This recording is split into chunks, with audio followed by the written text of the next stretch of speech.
Back to our channel. So today in this video we are going to discuss about how to link offline assets, that is home, a car, so net worth is accurate in Empower.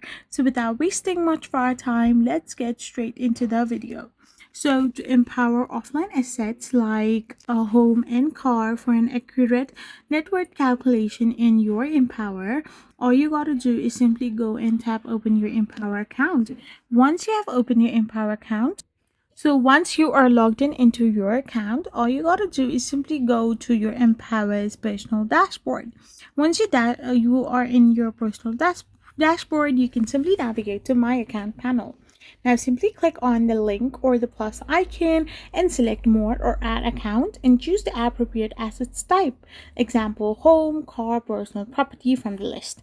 Now enter the current estimated value and any other required details and hit save. So once you save the entry, you are all set. I hope you found this video helpful, so don't forget to hit that subscribe button and do give us a thumbs up. We will be back again with more informative videos. Thank you for watching.